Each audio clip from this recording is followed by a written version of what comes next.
Shalom. Salam sejahtera buat kita sekalian.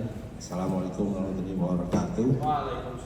Jadi pada siang hari ini kita dari Polda Sulawesi Utara akan melaksanakan konferensi pers berkaitan dengan kasus money politik atau politik uang yang ditangani oleh Ditreskrimum Polda Sulawesi Utara. Jadi mungkin rekan-rekan sudah banyak mengikuti kasus ini. Jadi yang ditangani oleh Ditreskrimum Polda Sulawesi Utara itu ada 2 laporan polisi dengan tersangka 6 orang. Jadi ada LP 92 dan LP 93. Tersangka 6 orang, inisial FA, HP, JW, SH, RM, dan terakhir JL. Jadi semuanya ini dikerjakan dalam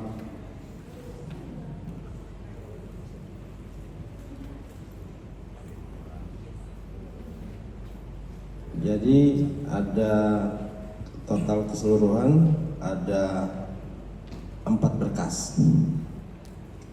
Kemudian untuk kronologisnya kan sudah disampaikan pada rilis sebelumnya. Jadi kemarin untuk 5 tersangka sudah P21, artinya P21 sudah dinyatakan lengkap oleh pihak kejaksaan, dan hari ini rencana kita akan menyerahkan tahap 2 untuk 5 tersangka. Sementara untuk tersangka yang terakhir itu berkas sudah dikirimkan ke kejaksaan, kemudian ada petunjuk. Jadi saat ini penyidik masih melengkapi petunjuk dari jaksa, dan apabila sudah P21 akan segera ditahapkan, akan segera di tahap 2 kan, ya. Jadi mungkin itu pengantar. Terima kasih rekan-rekan wartawan dan jurnalis yang hadir pada siang hari ini. Sebagaimana tadi sudah disampaikan Kabid Humas dan penjelasan tentang 2 LP money politik yang sudah ditangani Polda Sulawesi Utara. Ada pertanyaan dari rekan-rekan yang menanyakan tersangka JL kenapa tidak dihadirkan. Baik, saya jawab. Beliau saat ini sudah statusnya sebagai tersangka. Kita lakukan ini adalah dalam rangka tahap 2. Jadi yang 5 tersangka ini berkas perkaranya sudah dinyatakan lengkap oleh jaksa penuntut umum dan akan diserahkan ke kejaksaan untuk dilakukan penuntutan dan persidangan di pengadilan. Sementara tersangka atas nama JL masih ada P19 yang harus dilengkapi oleh penyidik. Berkas perkara sudah di tahap 1, tapi ada P19 yang masih dilengkapi oleh penyidik.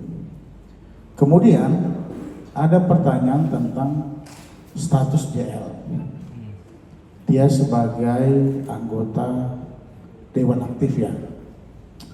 Perlu saya sampaikan pada kesempatan ini kepada rekan-rekan semua bahwa tindak pidana pemilu adalah tindak pidana khusus. Bahkan peradilannya pun nanti khusus, bahkan ada waktu-waktu yang ditetapkan juga khusus. Baik pembahasan di Bawaslu, di penyidikan, sampai penuntutan, bahkan di pengadilan memiliki aturan yang khusus. Ya, jadi saya kira dalam proses peradilannya pun juga bisa diputus secara in absentia.